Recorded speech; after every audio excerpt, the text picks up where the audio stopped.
And I'll take this as the opportunity to introduce the next talk, which is I'm honored to have this guy as a part of LevelUp. Been following him and his work for a long time. Thomas Dullien, or Halverflake as he's known in the cybers, has an incredible history in security right across the board. He's worked on the offensive side. He's worked on the offensive defense side in Project Zero.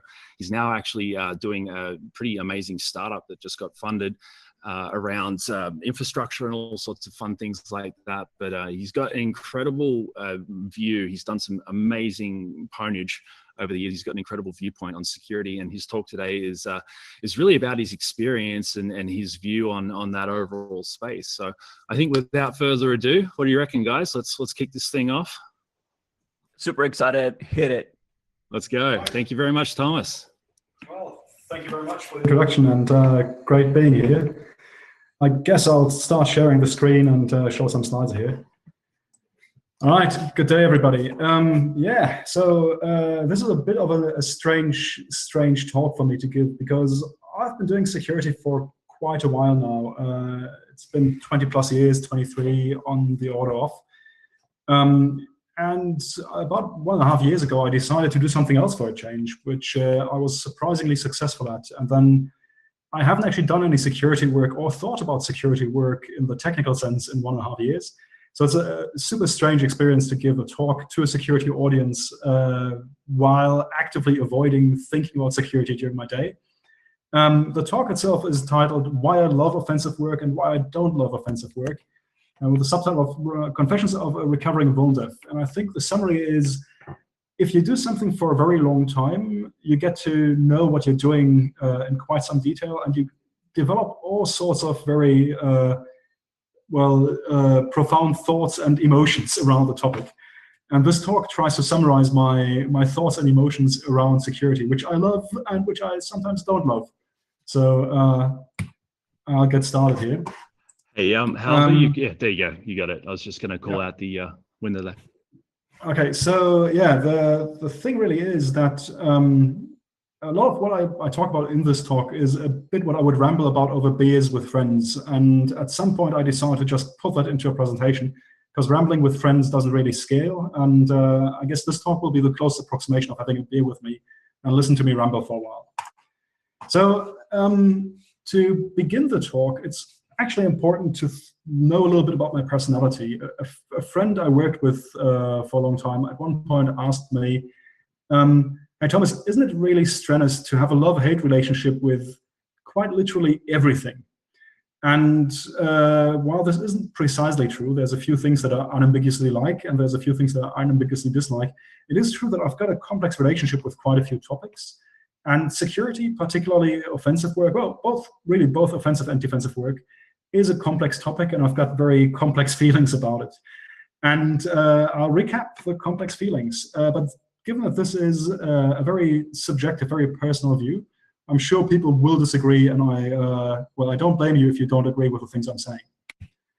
All right, so let me start with, I think it's about 10 reasons why I really love offensive work. And there's many of them. There's technical reasons, there's economic reasons, and there's emotional reasons. And I'll go through them one by one.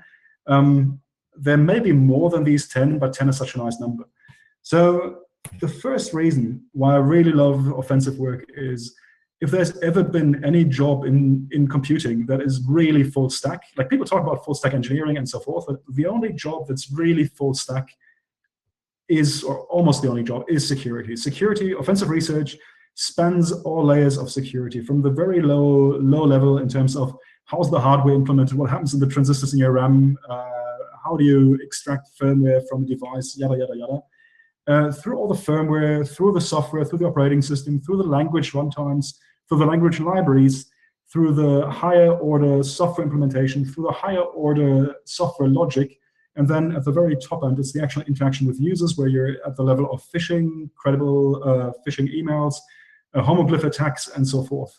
So you're literally going from the very top, which is the perceptual layer, the emotional layer with which people interact with software, all the way down to electrons flipping around in some silicon. And issues with the physics of the manufacturing process for CPUs. And all of that is fair game. And for somebody who loves nothing more than learning stuff, this is beautiful because there's just no area of computer science that you need to avoid because it's not part of your topic. And then when it comes to the actual engineering, there's so much good, really interesting stuff there. Like for the theoretically and proof inclined, there's static analysis, program analysis, abstract interpretation, all these things. There's a lot of really clever systems engineering that you need to do in order to do security work. If you look at something like AFL has a bunch of good ideas, but some of those, or most of those ideas existed beforehand. And what really set AFL apart from the fuzzes that came beforehand was it was really well engineered to just work. So, and if you run a large fuzz farm, you're in a similar situation where you actually have to do large-scale engineering. And then there's a lot of super interesting systems internals you need to be aware of, anything involving local privilege escalation exploits, kernel bugs. There's just a lot of beautiful, detail that very few people ever really understand and appreciate. There's cryptography for the mathematically inclined. Me, as a mathematician, I like that area quite a bit, even though I was never very good at it. There's a lot of runtime analysis, stuff like coverage analysis, dynamic binary instrumentation, dynamically analyzing stuff by injecting JavaScript. And then there's a lot of really interesting work with data structures and algorithms, in the sense that very few people ever interact with data structures at the level that somebody that writes a complicated heap exploit has to. Because people understand, yeah, a linked list, but very few people understand, hey, I've got a B tree, and now one of the pointers in the B tree is corrupted in a strange manner, but I still need to be able to insert at least 5 times for my exploit to work. And you can argue that, like, it's very rare for anybody to ever interact with so many different data structures at a similarly deep level like the offensive researcher. And then there's also the aspect of exploring archaeology in the ruins of your elders, in the sense that software lives for a long time. A lot of offensive work is really about descending into the parts of the software stack that nobody's looked at in a few years. The joke is we build our software like we build our cities on the ruins and the trash of the previous generations. And below the surface layer, all of that is still there. And that's quite true. Like if you look at stuff like TrueType parser bugs or TrueType font bugs in the Windows kernel, that code is 25, 30 years old in some incarnation. So I've always enjoyed this digging into the history aspect of it as well. So the first slide is, it is the most full stack computer science I know about. A second reason why I really love offensive work is the creativity. I used to teach training classes for how to find bugs and how to write exploits. And I always likened the process of writing an exploit to when you're auditing code, you find all these small bugs that have weird implications. And it's a bit like getting a random assortment of parts from the IKEA warehouse. And your goal is to eventually build a chair out of all these random parts that are really not designed to fit together. And that's an inherently very creative process, because you're programming and building something out of parts that haven't been designed to be programmable and haven't been designed to fit together. So there's a tremendous amount of inventiveness and a tremendous amount of accomplishment when you get something to work. Because most modern exploits are Rube Goldberg machines that by any reasonable, in any reasonable world, they wouldn't work, but they do, and it's a beauty. Another thing I really love about offensive work is that you're actually playing on the scientific frontiers of theoretical computer science. We have very, very little depth in our understanding of what an exploit actually is. And I actually spent a good chunk of a year-long sabbatical trying to write down a better theoretical understanding of what I'm doing when I'm doing this stuff. And the beauty there is that it isn't so often that you work on fundamental theoretical computer science problems in your life. And if you understand something well and you manage to write it down properly, you may be working on something that survives the next 30, 40 years of humanity's understanding of what computing is all about. So that's exciting for me as well. Another thing I really like is it's inherently practical. My studies were in mathematics and particularly in symmetric cryptography. And in that field, you can hardly ever see the results, meaning The result of your work is a paper where you show that you can lower the complexity of an attack from 2 to the power of 128 to 2 to the power of 110, but nobody can ever validate whether that's actually true, because nobody has 2 to the power of 110 compute to test whether what you're claiming is correct. And that leads to all sorts of badness where incorrect results get published, and then you try to reproduce even parts of it, and none of that works. And the paper that has the worst bugs in it, because the estimates were all too optimistic, gets the most citations, and so forth and so forth. And from a personality structure, I really like the practical effects. I really like that to see my work do what it's supposed to do. And you can argue that offensive work is a bit of an outlier in the security product industry, because the security product industry is full of products that don't necessarily do what they advertise. And the offensive product industry can be argued that they actually produce things that reliably do what they advertise. Whether that's good or bad is a different story for later, but they do work, and that's satisfying. Another thing that's positive about the offensive work is that it has great incentive alignment in the sense that your success is pretty objectively measurable and discrete. Like either you get the root shell or you don't, or either you get code execution or you don't. And there's a strong correlation between the technical excellence and income generation, because your technical excellence is, or like your technical contribution is directly measurable. It's strongly correlated. And it sounds weird, but this is actually rare. One of the lies we tell to children is that, and it's a good lie to tell to children, but one of the lies we tell to children is that the level of skill in a particular area is correlated to your future income. And it turns out this is actually pretty rare. Like in most industries, that is not true. It's one of the things I like about security, where it's, at least on that side, somewhat or quite meritocratic, or more meritocratic than many other fields, because you've got such a clear measure of whether what you've done actually works. There's also the part where your opponent, the software vendor, actually doesn't care that much about fighting you. They care about wide adoption of their software.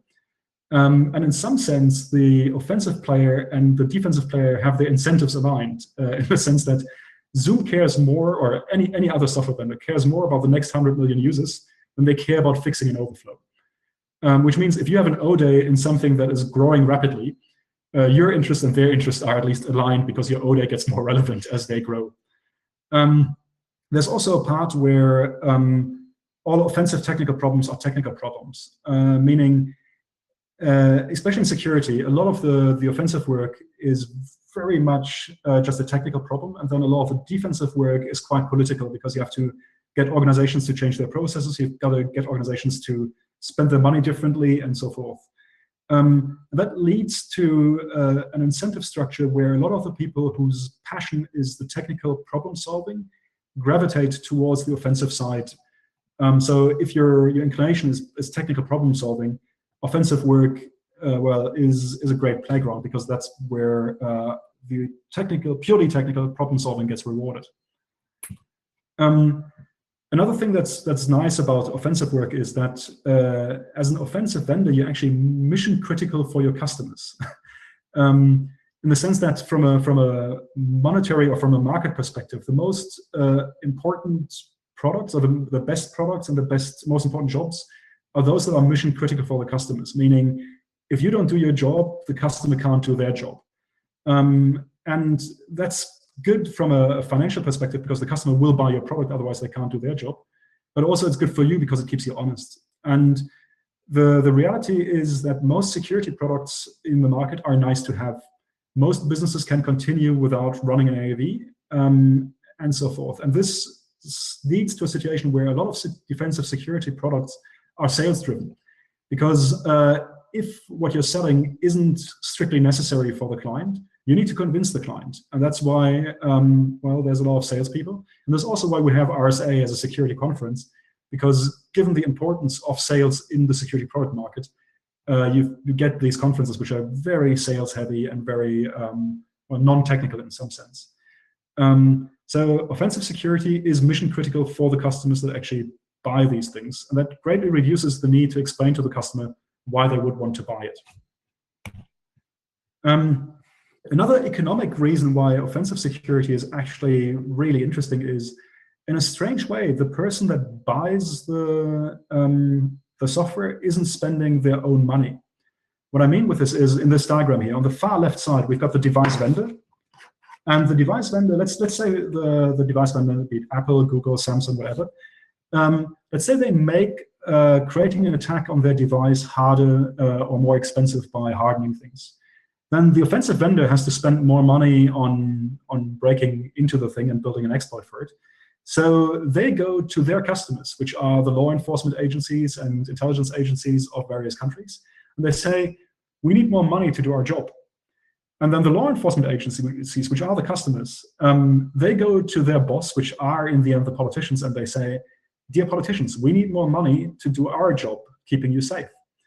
And then the politicians ask their population, do you want to feel safe? And the population by and large votes for the politicians that makes them feel safe. And then the politicians get to tax the population and take their money. And then all that money gets funneled through this diagram back to the offensive vendor, which means that in some bizarre sense, the offensive researcher manages to be a tax on the population. And I mean, if your business is a tax, like if you're capable of taxing a population, that's a very profitable place to be. So yeah, it's a strange, really strange industry in that sense. Now, onto the very personal and emotional things why I love offensive work. The high after success is really, really great. I had a math professor that once said that the joy in mathematics is often the receding of the pain, because you smash your head against a problem for ages and then out of a sudden it clicks and you get through. And at least for me, working on a difficult problem and finding a solution is super gratifying. Just like very few things make me happier than working on something that's really hard and then getting somewhere. And offensive work is very, very different from a lot of other work because you have very long periods of very little success and then a very sudden jump to a solution. And that's quite different, for example, from software development, where you've got very gradual improvement piece by piece and never quite the big jump. And this sudden jump from nothing to everything is very intense emotionally and very addictive. I can still remember a few situations in my life. I can still remember the high from a few bugs I found and a few exploits I got working. And that's in itself quite addictive. So I definitely love that high. Another thing I really love about exploitation is that it's the closest thing to real world magic. Like if you think about what happens at a really high level is you've got this terribly complicated device with like the computer, the phone, whatever. And there's like literally hundreds of thousands of man days of work in that thing. Like Windows XP already had more man hours committed to it than the pyramids of Gizeh. Right? So you've got this thing where many, many people worked for many years. It's tremendously complicated. And then you stare at it and you figure out the right incantation to utter at the device. And then you send that incantation over the wire and you gain remote control of the device. And watching an exploit work properly, even today, after more than 20 years, it always feels like a magic spell. We don't have many other analogies in this world where you walk up to a car and you say a magic spell and now you control the car. So that's just a real trip. And then the reason number 10, security used to be such a strange backwater, and within that backwater, offensive security was even more of a backwater. And at least from like when I started, economic motivations weren't part of it because everybody told you, you're crazy to do security. There's no money in security. What are you doing? Quit wasting your time. So the people you met were either motivated by the curiosity, and some of them were motivated by the sense of duty. And it created this really interesting community of misfits. A lot of autodidacts, like people that taught themselves, and it still is a community where you have people that never finished high school debating or discussing technical issues with people that finished their PhD in math from a great university. And they're all on one level in that sense. And the community has very, very unique personalities with very unique mutant powers. A friend of mine and me, we sometimes played the game where we try to cast Hollywood actors to represent the different personalities we met in our security careers. And you just run out of strange actors really quickly, because the reality is that the security community is full of such fascinating personalities that you just can't fill all those roles. So I really like that community of misfits in some sense. Okay, after gushing enthusiastically about offensive security, I will take you on 2 or 3 detours in terms of the topic and ramble around or about something that's almost entirely unrelated. And the first detour on which I'm going to take you is one about science and conflict. And the question of, to what extent can you do science without helping warfare? The background to this is, so first of all, I perceive myself to be a scientist or / engineer of sorts. And when I was young, I read, like as a teenager, I read Dullien, The Physicist, and I watched a play called Copenhagen. And both books are, both the book and the play are exploring science, warfare, and the implications. If you have the chance and you work in security, they're worth looking out for. The Physicist is great, and Copenhagen is great as well. And they look at the Manhattan Project and the implications thereof at some level. I won't talk too much about them here, but I was always worried about essentially making my living via serving, via getting money from military / intelligence budgets from about 2000 onwards, because I financed my university years by giving trainings to military intelligence folks about finding bugs, writing exploits, and so forth. And for me, coming from a very pacifist, non-military immediate family, even though my wider family is not quite that, that was always weird for me. And as a 14-year-old, I also listened to a band called Prodigy, where there's a famous sample that they play, how can I prevent one's work falling into the wrong hands? So it was always a question for me, to what extent am I involved in warfare and killing people? And there's a fascinating book called A Mathematician's Apology by a mathematician called Hardy, where he bemoans and complains rightfully about the fact that the military took over so much of the scientific establishment between the First World War and the Second World War, and how so much of science had been militarized in some way. And in this book, though, he writes that at least when you do mathematics, it's not a problem, because no one has yet discovered any warlike purpose to be served by the theory of numbers or relativity, theoretical physics, and it seems unlikely that anyone will do so for many years. And this was published in 1940, and 5 years later, the theory of relativity and theoretical physics were used for the first nuclear bomb. And then a couple of years later, Clifford Cox at GCHQ invented RSA-like cryptography in 1973. So the reality is that Hardy was stellarly wrong about his prediction that certain pieces of science cannot be used for war. And that's something to think about. There's a second example. I dated a social anthropologist in the early 2000s, and she constantly and rightfully made fun of the fact that both mathematics and computer science were thoroughly militarized disciplines, in the sense that so much funding was coming from DARPA, and I made my living training these people, and so forth. And then in 2007, Secretary of Defense Gates, when he got appointed, the first thing he did to try to get to grips with Iraq was start something called the Human Terrain System, where the DoD started recruiting anthropologists like mad to improve the warfare capabilities in Iraq and unravel the tribal structure and so forth. And what this tells you is that it may be difficult to make a distinction between peaceful and warlike science.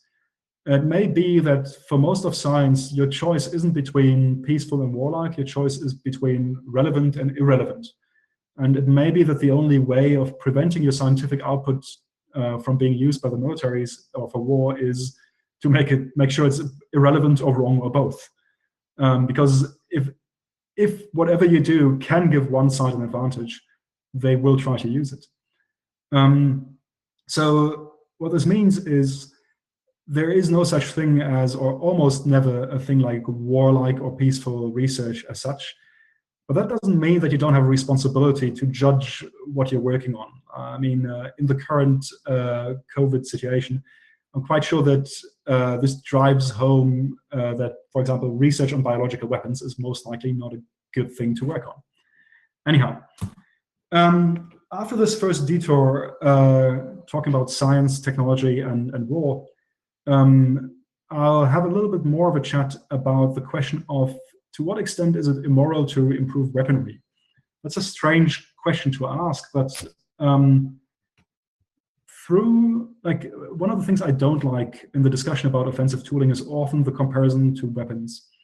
And I thought, like between exploits and weapons, which is a terrible comparison to begin with.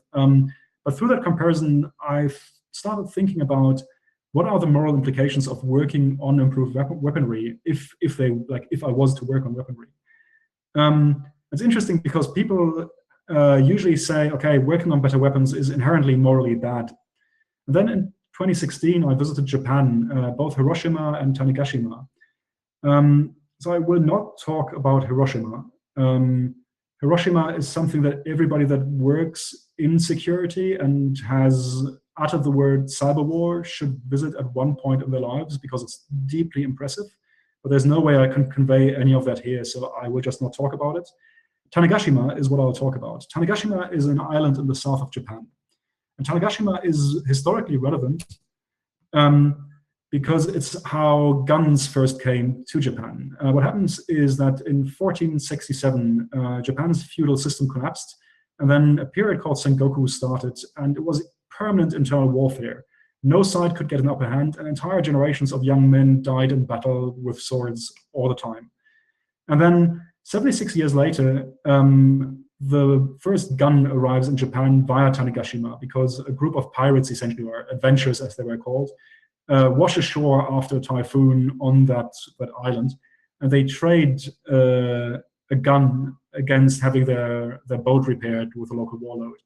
So they provide this gun to the local warlord, and the local warlord then figures out how to produce guns, and they get adopted by the Japanese forces, by some Japanese forces, and then they change warfare deeply, and the war ends reasonably quickly. So you had a 100+ year period of permanent warfare, and that ended within 40 years after the introduction of the first gun. So in a very, very bizarre way, superior weaponry created peace by breaking the stalemate that was just killing people over and over again. The lesson I took from this is that guns or better weaponry on one side is one thing, but what's really terrible for everybody is prolonged warfare where there's a stalemate that just kills people on all sides all the time. And some people would even argue that the terribleness of nuclear weapons is what enabled some of the peace that came, at least in Europe and the US, from essentially 1945 to today. So I personally don't have an answer to the question of whether better weaponry is bad or not. But Tanegashima is something I think about a lot. The picture on the right-hand side, by the way, is from the Tanegashima Gun Museum. And you can see that they experimented with a lot of really crazy calibers and gun shapes when they started building these. The long story short is I don't have a good answer. And there is counterexamples as well. When, if you look at New Zealand, when guns arrived in New Zealand, the Maori, which had been in fairly non-deadly warfare with each other all the time, engaged enthusiastically in gun battles, and it was very deadly for them. And then it's also interesting to see that Japan de-armed itself afterwards. Like once they achieved peace, they essentially removed all guns again and even forgot how to make them, which is fascinating because it's a country that essentially gave up the manufacturing of weaponry and reverting to the sword over a period of several hundred years, which is not something that I think has much precedent elsewhere. Anyhow, I have no idea what the lesson from all of this is really, except that the statement "weapons are always net bad" is too simplistic, and anybody that tells you this isn't engaging with the topic in a very sophisticated manner. Detour number 3, fragility of democracies, with a subtitle of 100 Years Without Death Squads, question mark. Now, after many years working in security since my teens, I took a sabbatical from 2015 to 2016 with my wife, and we traveled around the world to various countries. And I didn't realize this when I started the travel, and the travel was essentially scheduled by where can we go to surf.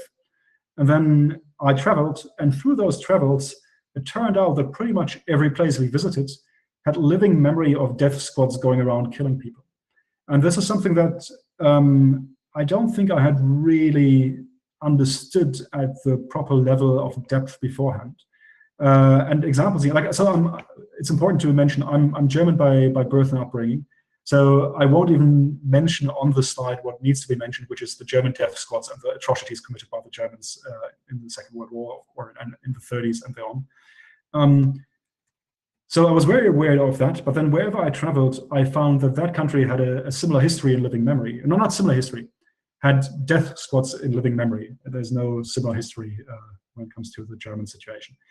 Anyhow, so an example would be France. In the Algerian independence war, they killed people and they pioneered a technique that was later on perfected in Argentina, which was called death flights, where you essentially took the people you wanted to disappear onto an airplane and you fly over the ocean and you drop them.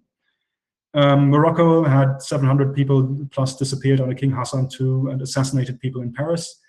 Uruguay had 20% of the population arrested at one point under the dictatorship and more than 180 killed. Argentina disappeared, in quotation marks, between 9,000 and 30,000 people, and that has not been fully worked through today. South Africa had death squads during the struggle against apartheid. Portugal had murders under Salazar. Spain had between 100 and 200,000 deaths in the White Terror under Franco, and then 100,000 more that disappeared in the ensuing years. Taiwan had the Iron Blood Patriots and so forth. So pretty much almost everywhere you have people that are still alive that live through a period of death squads going around killing people. That's something you have to be very aware of. And the takeaway for me in 2016 was that democracy and basic rights are extremely fragile and they're not the norm. And I sometimes quip that every democracy is 2 terror strikes and 1 opportunist away from a dictatorship. And that's important to keep in mind. Like just empirically, state-sponsored death squads happen with some regularity at fairly regular intervals, about every 100 years or so. In most countries, you have them. And it's important to keep in mind that most of us have grown up in an unusually peaceful time, in an unusually peaceful part of the world. Not all of us, but most of us. And it's important to be conscious of that because it biases your decision-making, because you underestimate the risk of society reverting to a non-democracy, rights going out of the window, and people getting killed anonymously and just disappeared again. Like, that's something that can happen. Okay, let's get to the reasons why I do not love offensive work. And there's many reasons to not love offensive work. And there's societal reasons, there's emotional reasons, and there's even technical reasons. And the very first one is very interesting for me because I met Robert Morris Sr. at some point. I think it must have been 2003 or 2004. And Robert Morris Sr. is the father of Bob Morris Jr., who's the author of The First Real Internet Worm. But Robert Morris Sr. was also the head scientist of NSA. And to some extent, he's the grandfather of hacking in some sense. And he's a bit of an idol of mine, or he was a bit of an idol of mine. And then when I met him, he asked me what I do. And I said, I study mathematics. And his reply was, for whom? And I found this for whom to be a really strange thing to ask because I was studying mathematics at university and didn't really think about the for whom at all. And in a bizarre twist of fate, that question became the haunting question of my security career, because all of security is fundamentally about human power and human conflict. you are always on the side of somebody. You always pick a side. And interestingly, and perhaps sadly, both defensive and offensive security tend to be on the side of the already powerful. Because if you want to get paid for what you're doing, you have to work for somebody that can pay you, which tends to be the already powerful. And what happened to me over those 25 years or 24 years or 23 years was I incrementally ran out of sides I like to pick, meaning I've got to pick a side and I don't know anymore which side I actually want to be on for the most part. So that's a bit of a strange one. A second reason that I find difficult with security is that the different career paths in security all have their particular pros and cons and their particular downsides and upsides. And there's essentially three places you can go to work. There's a government agency, there's an offensive vendor, and there's a defensive vendor of sorts. You can also, well, I'll go through them. And the pros of working in a government agency is, at least if you're okay with your particular government, you can be quite impactful and you can have very direct insights in the use of your work and in the benefits that your work brings to society. The downside is that the pay is comparatively low and that you are under pretty onerous travel restrictions. Particularly work from home is not a thing that most SIGINT agencies do. And then career advancement also usually means moving away from the technical work in these organizations. And what may also happen is that the organization has outsourced a lot of the technical work to contractors, and then you end up being inside a government agency with the travel restrictions and the bad pay, and you end up managing contractors instead of doing the interesting work yourself. So that's something that may happen. If you work for an offensive vendor, you get much better salaries than on the government side. But the issue with many offensive vendors is that for them, their profit is maximized when their restraint on their sales is minimized, subject to other government's threats, which means for many offensive vendors, selling to the scummiest customer you can get away selling to maximizes their profit. So that leads to people selling things to governments that may invite people to their embassies to kill and dismember them. Then another con is that the insight into the actual use of your work is quite limited, and your manager may try to actively deceive you. If you look at the hacking team history, management was actively trying to mislead the employees into who they're selling to and how much due diligence they're doing. There's also the con that legal protections may be unclear in the long run. Like, it's not clear, it's not settled in legal practice whether you can be held responsible for crimes committed with stuff you do. So let's say you sell an O-Day to a government that then hacks another government. It is not entirely clear whether you're not an accessory to the attack and whether that other government couldn't go after you in the long run. We've seen this with the FBI indicting some people in the Russian supply chain already. We shall see. Point is, it's uncertain. There's the choice of working for a defensive vendor, which usually comes with a pretty good salary, or with a slightly less good salary, but with fantastic job flexibility when it comes to bug bounties and VRPs. Another pro is there's fewer ethical misincentives for the most part. The downside is you are usually not business critical. It sounds harsh to say, but security is something that is an afterthought for business reasons. And you're always a cost center. Yeah, and lastly, and this is something that individuals have to manage individually, but not everybody deals well with doing bug hunting in order to squash bugs. Like I know quite a few vulnerability researchers that like hunting bugs and they like writing the exploit, but they don't enjoy seeing the bug fixed and hence the exploit killed. So you also need to be able to deal with that emotionally in that career path. Then there's the thing that the question is, to what extent are you actually adding value to society with your work? And I'm not sure, I'm not always sure whether my work added, like how much my work added really. The situation in society is really strange. What has happened is that device vendors have turned themselves into de facto spy agencies for ad targeting. And in a further bizarre twist of fate, the population is actually paying for their own surveillance gear, because people want to have a nice phone, so they're paying people to give them a nice phone, and then the phone is used to surveil them in some sense. And the spy agencies these days want to have a piece of that pie in terms of they want some of that data. And then the question I ended up asking myself sometimes is, how does offensive work improve society or improve anybody else's life except mine? And the potential for having positive impact on many millions of people is not always, but in many situations, a little bit limited. So this is a diagram that establishes or illustrates the weirdness of the modern situation. Right, we've got the device vendors. They spend billions to convince people that getting a new device that surveys them is great. And the population buys and carries surveillance gear voluntarily and provides data to the vendors.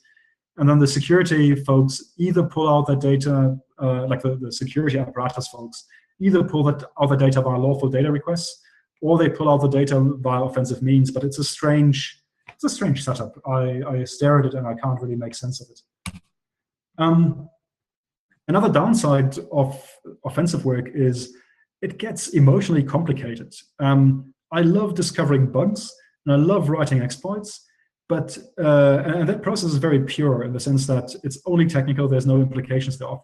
But once you've got the bug and the exploit, every decision you take thereafter can be turned into an entire bookshelf of moral philosophy PhD thesis or gigabytes of Twitter debate nonsense. And in some sense, I don't enjoy these complications. I just want to do my work and solve problems, and that's it. And I don't really enjoy the complications that come with doing the work. So that's the downside. And to get to the reason number 5 is there's a joke that says it is difficult to get a man to understand something when his salary depends upon his not understanding it. So what is meant by this is that people pick their ideologies and their worldview by functionality to themselves, meaning they will believe whatever makes them, whatever allows them to do what they want to do. And my worry was that after many years in security, being economically dependent on work in security is actually distorting my views of the world and my views on society. I was very curious about how would my worldview change if I wasn't dependent on security for income, and if I could look at the world without security glasses on. And so I decided that that's something I would like to try at some point. Another emotional reason that is speaks against offensive work is very much non-accumulative. What I mean with this is if you work on something for 10 years down the line, you have a result and your tooling is better. And the trouble with offensive work is that you have these things that die. You end up looking at 10 years of a career and you can say, well, I had this bug in OpenSSH. It was an OpenSSH remote. It was fantastic, but it's dead. And I found this RDP remote and it's dead. And I developed this technique for exploiting this allocator and it was replaced with a new allocator nobody uses anymore, so that's dead. So the strange thing about offensive work is that even by technology industry standards, the work is particularly ephemeral. A lot of stuff just disappears. Technical downside number 7. Offensive work, when you maximize profits, is actually super repetitive. What happens here is that a new target has a really high ramp-up cost. Trying to find your first remote code execution in Chrome is much more expensive than finding the next 10, because once you understand the code base enough to find one, you usually find a cluster of them. And for the offensive market, their tool chains depend on swappability of parts, meaning they just want to have capability against Chrome, they want to have capability against Firefox, they want to have capability against iPhone, yada, yada, yada. What this means is that the market demand is always for the same thing. And the learning effect for you as a researcher on your 10th Chrome or your 10th Safari or your 10th iOS kernel bug is much less than on your first. So in a sad way, if you maximize your profit when you do offensive work and bug selling, you also maximize your boredom and stagnation. And that's not a great position to be in if you have to trade off earning more money against being bored in that sense. I personally, I love learning more than anything, and I don't particularly enjoy repetition. So that is a bit of a downer for me.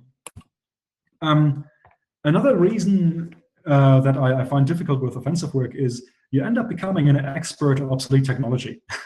But what's happening there is that obsolete technologies is where all the bugs are. There's more people that have deeply analyzed true type font rendering than, like for bugs, than for typography. And the customers want mass market technology that's deployed everywhere. But that's often much older than emerging technology. And what happens is you pour all your lifeblood into these obsolete technologies to understand them. And at some point, you're stuck with encyclopedic knowledge of how TrueType font rendering bugs evolved from 1995 to now. But that doesn't mean that like TrueType is actually an interesting technology for the next 20 years. Technical reason number 9 why offensive work is not always great is there's a risk of missing a huge technology transformation at the moment, because computing is changing more rapidly right now in the last 5 years than it has in the 20 years beforehand. And data center-sized computing is emergent. There's emergent proto-operating systems. Nobody with any clue how to properly architect them. No proper data center-sized operating system exists. No real debugging exists. The end of Moore's law is happening. Software is being reshaped already. Hardware is being reshaped deeply. And a lot of offensive work is, hey, another bug in Chrome, please, thanks. Or another Safari bug in an iOS previous, please, thanks. And it feels like that's playing on the sidelines of where the actual big changes in technology are happening. Anyhow, and I'm getting to my end of the list of downers because I've been negative for the last 10 slides here. And for me, that was the obituary test. I strongly believe in reverse engineering your life backwards from the obituary you would like to have.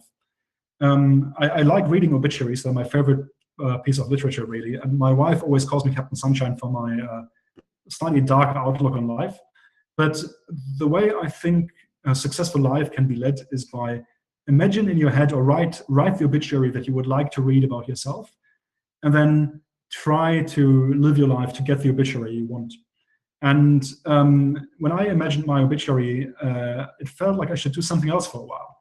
One of my idols, Gerardo Richarte, who taught me more about heap exploitation than anybody else indirectly, has a very successful post-security career building imaging satellites, and I quite envy him for that. And many other of my idols had multiple careers where they did one thing successfully for 20 years, and then they did something else also successfully for another 20 years. So I had a bit of a fear of being a one-trick pony, and I decided I should at least try something else for a while. I can return to security if everything else fails. So I made a decision at some point, let's do something else for a while. And I realized that performance optimization actually has a lot of the technical upsides of offense, meaning it's similarly full stack. You need to understand the entire system to understand the performance. You have very similar technical alignment of incentives. And when you do good technical work and you translate to monetary savings easily, there's lots of interesting problems and a lot of room for creative solutions. And at least for me personally at the moment, there's a few emotional advantages where I really enjoy not having ambiguous feelings about the implications of my work. Like for the moment, I don't have to think about for whom for a moment, and that's actually quite nice. And if I'm successful, I also save on CO2 emissions. So that's cool and motivating. Another great advantage of not doing security for a while is in Twitter debates, because I can always claim everybody else that has an opinion on security on Twitter, but their judgment is clouded by depending economically on it. So I can claim I know the truth because I don't have a dog in this fight. So that's at least a good way to win Twitter arguments. We shall see whether I can actually make money on this, because it's much harder to become a tax on GDP doing efficiency work. But in the meantime, I'm enjoying what I'm doing. So summary of this talk is offensive work is really, really great. And offensive work is really, really, really terrible at the same time. That's simultaneously true. And there's all these great things and all these bad things, and it's fascinating. And another thing that I want to hammer home is one should be really mindful of the fragility of the democracies and personal rights, because they can be gone very quickly. And all the ethical questions in security are real, and they're complicated, and they have no easy answers. Lastly, it's important to remember yourself, security often feels like it can be the world, but security is a small fragment of a much bigger world. And offensive work is a small fragment of a much bigger computational world. So all of this is exciting and fascinating, but there's a lot of stuff out there that's also exciting and fascinating. And my view is, let's say I fail at this other stuff. I've certainly learned so much about distributed systems and large-scale computation infrastructure in the last 1.5 years of doing something else, that when I return to security, all of that will be very helpful. Anyhow, in anybody's career in security, finding a balance between the upsides and downsides of offensive work is a challenge and a balancing act. And I don't think I can help anybody individually with it. I wish everybody good luck with it, and yeah, enjoy the con. It's going to be great. And that was amazing. I having worked in security for a long time, feel like there's so many things there that I knew but didn't know how to articulate, that was very crisp and yeah, and very, very relevant to a lot of the debates we've seen today as we talk about offensive tooling over Twitter. And I know someone in open source as well, it's been very challenged as that conversation's going on, and I've intentionally not released some stuff because of that. This leaves me rethinking and repositioning, and it just, yeah, that was fantastic. But I'm glad you liked it. I'll throw. We've got a question from Discord. Just wondering, are there any thoughts on the fourth part in your second dislike with InfoSec, specifically in-house practitioners not working government nor a security vendor? So, I mean, you can work at a security, you can work defensively in-house, securing things, where at least the downside of being a cost center and not being business critical apply, right? I mean, you're there, you're making a contribution, but for most products, you will always face the battle of having to argue the business impact of the security work. And whenever push comes to shove, security will have a difficult time arguing that they're critical. In some sense, it makes some business sense for businesses to play fast and loose with security, because that's how you get market share at the moment. It's a bit sad, but yeah. Did that answer the question at all? Yeah, I feel so. It's I think so. I think if that was something that people want to expand on, they can message you on Twitter as well. I think that's a great dialogue for this. I think this is the kind of talk that's going to have a lot of that like on-flow dialogue for quite a while as we kind of digest and understand it deeper, because there was so much there. You just kind of left it there like with all these thoughts that later on will come up. And for a lot of these topics, the trouble really is that you can have a long discussion about a good number of these slides. Like there's like, for example, what precisely is the role of the in-house security person? And you can't do them justice with one slide really. So there's a lot of parts of the talk where you can spend an hour or two discussing it later on.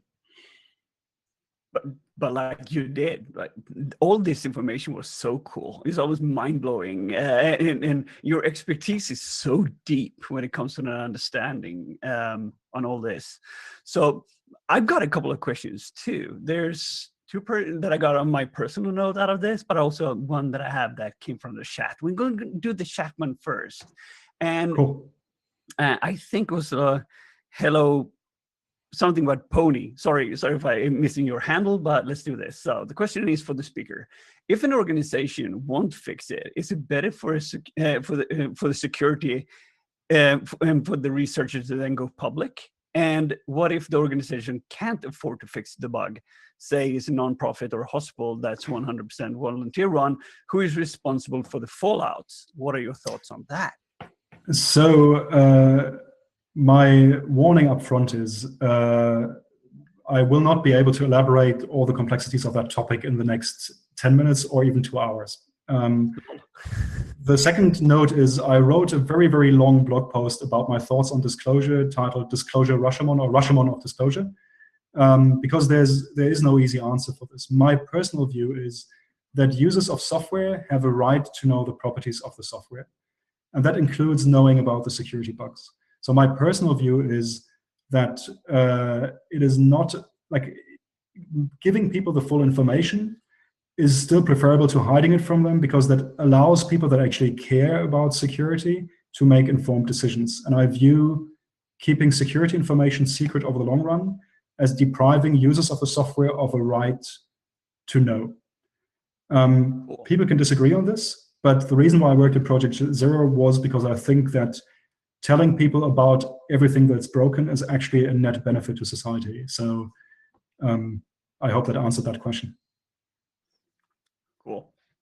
I love that. But now let's just get over to the more not so technical questions.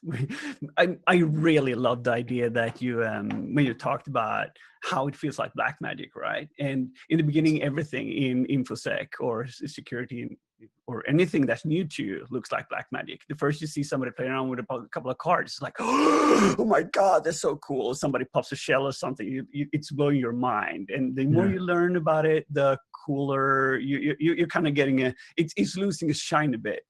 But I got a question for you that's outside of that. And if you go like, it feels like, I don't know you personally, I don't really know your work, but it feels like you've been doing this for a very long time. How do you go with periods when you can't find results? Or how do you deal with questions like burnouts and that kind of stuff that we all struggle with? Yeah, so this is super interesting, right? Because when I was a young man, I viewed a lot of these questions as soft questions and not very interesting questions.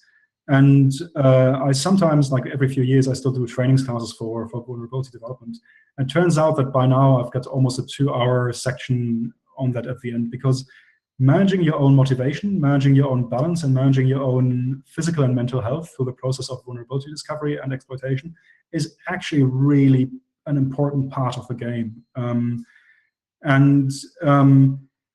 So what worked for me often was rotating between the actual bug hunting and improving tooling. Like, I get frustrated doing manual labor. Sometimes vulnerability development feels like digging a trench with a spoon, or digging a trench with chopsticks, right? And you really want a shovel, or like ideally you would want a bulldozer, but you'd be happy with a shovel. So what I ended up doing sometimes was just cycling from the chopstick digging to, hey, I'll try to build a shovel. And to some extent, building bindiff, which was the first patch diffing mechanism, was something like building a shovel. And then you could spend a couple of months there, and then you could rotate back into the vulnerability research side. And becoming a better dev actually improved me as a vulnerability researcher as well, because in the end, vulnerability research is often about understanding development processes, understanding development best practices. An example for this is, a friend of mine is a great C++ dev, and I talk to him a lot. And when the stack cookies happened in Windows boxes, when stack cookies went ubiquitous, like /GS ended up being almost everywhere, I found myself in weird situations where sometimes I had a stack overflow, and a GS cookie was there, but the thing was still exploitable because I ended up overwriting an entire C++ object on the stack. And this happened to me more than once, and I was like, so once is coincidence, but I've seen 2 or 3 overflows now, which I could still exploit in spite of the presence of GS. I couldn't make sense of it, and then I spoke to this C++ dev friend of mine, and he's like, well, of course you would find extra full objects on the stack which you can overwrite, because the guidelines for modern C++ is do everything scoped locally, which means you'll have all these live objects, including their vtable pointers on the stack, that if you're writing like upwards on the stack past the GS and you overwrite an object and somebody has passed a pointer into the current function, you can still get code execution. So my point there is, understanding more about how people write software will make you a better vulnerability dev person. So cycling between those two helped. Then I learned a very hard lesson about managing my health, because I had a conversation with a doctor in my late 20s that said, if you want to reach 36 or 35, you need to make lifestyle changes, where I had just overworked myself to a point where my immune system collapsed. So what I'm saying is, folks, get up from your desk, move, do some exercise. It sounds silly, but if you want to be around long term, that's important. And then the other part is, everybody goes through dry spells, and fretting about the dry spell will not fix the dry spell. Like, do something else for a while, get your mind on something else, learn more stuff that in the long run will be useful. Banging your head against the problem at that moment will not necessarily help. Like, you'll need to do something else, learn something unrelated, come back to the problem later on when your creativity is back. And there's no shame in taking a break. And there's also no shame in working on the same exploit for a year and a half. Oh, that's awesome. Hey, thank you so much, Halvor. That was just, watching the chat, I think there's a combination of people that you know, some of the concepts you're going through, offense and career wise, were new. It's given them a lot to chew on. And then there's folks that have been around that probably haven't ever heard the stuff that you just went through articulated as clearly and succinctly as that. So we really appreciate it. Yeah, love it if you could hang around on the Discord for a bit and chat to a few of us. But thank you so much for being a part of Level Up. Sounds good. Thank you very much for having me. And